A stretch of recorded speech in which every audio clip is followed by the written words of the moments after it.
Good evening friend, teaching zone में आपका स्वागत है।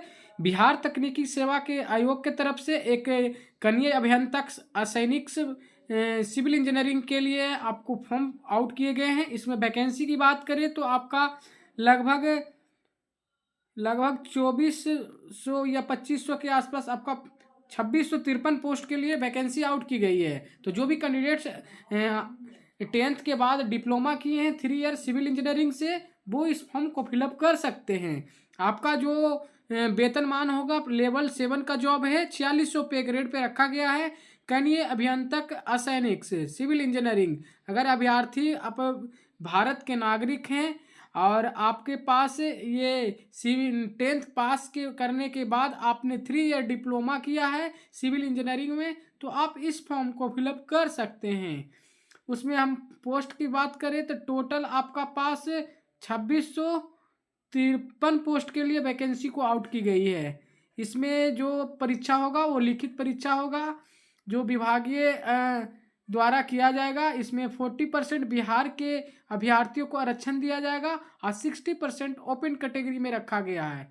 जो बिहार गवर्नमेंट पॉलिटेक्निक से सरकारी कॉलेज से पास किए हैं स्टूडेंट्स, उनको 40% रिजर्वेशन है।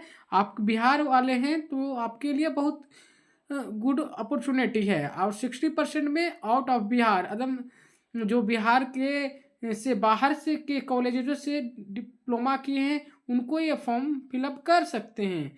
अगर हम उम्र की बात करें तो आपका उम्र 18 बरस, मैक्सिमम आपके पास UR से 37 बरस, रक्षित महिला 40 बरस, पिछड़ा वर्ग अत्यंत पिछड़ा वर्ग का पुरुष और महिला के लिए 40 बरस, अनुसूचित जाति और अनुसूचित जनजाति के लिए 42 बरस।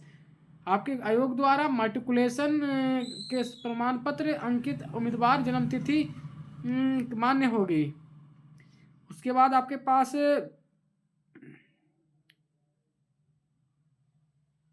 उसके बाद इसमें हम अगर इसके बाद हम आपका इसका शुल्क है जो 100 रुपये रखे गए हैं।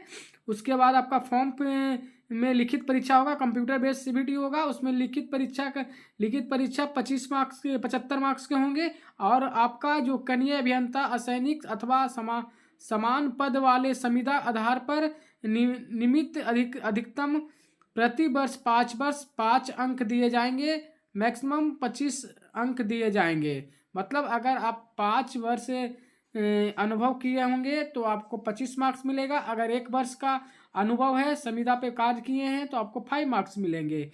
5 से गुना करने के पश्चात 365 से भाग करने पर प्राप्त अंक को जोड़ दिया जाएगा। टोटल 100 मार्क्स के आपके मेरिट बनेंगे। 75 का एग्जाम होगा और 25 मार्क्स संविदा कर्मी को मिलेंगे।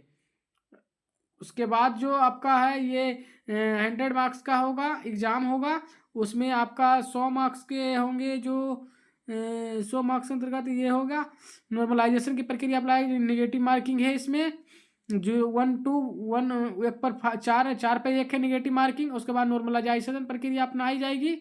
उसके बाद आपके पास डॉक्यूमेंट होना चाहिए 10th का सर्टिफिकेट और मार्कशीट, और 12th सर्टिफिकेट मार्कशीट प्रोविजनल। उसके बाद डिप्लोमा 3 ईयर, और उसके बाद सर्टिफिकेट प्रोविजनल सर्टिफिकेट, जाति प्रमाण पत्र क्रीमिलियर, स्थानीय निवासी होना चाहिए, बिहार आवासीय प्रमाण पत्र, बिहार राज्य का स्वतंत्रता सेनानी, और दिव्यांगता सर्टिफिकेट, कार्य अनुभव सर्टिफिकेट होना चाहिए। उसके बाद जो आपका है, उसके बाद ये आपका है जो वेतन भुगतान प्राप्त किए हैं, ये भुगतान प्रमाण पत्र यहाँ पे होना चाहिए। यहाँ पे निगत अधिकारी द्वारा आपको कार्य मोहर लगा हुआ होना चाहिए, कितना दिन काम किए हैं, कितना अवधि पर किए हैं, कितना भुगतान किया गया है वेतन, वो इस तरह से आपका होना चाहिए। Thank you.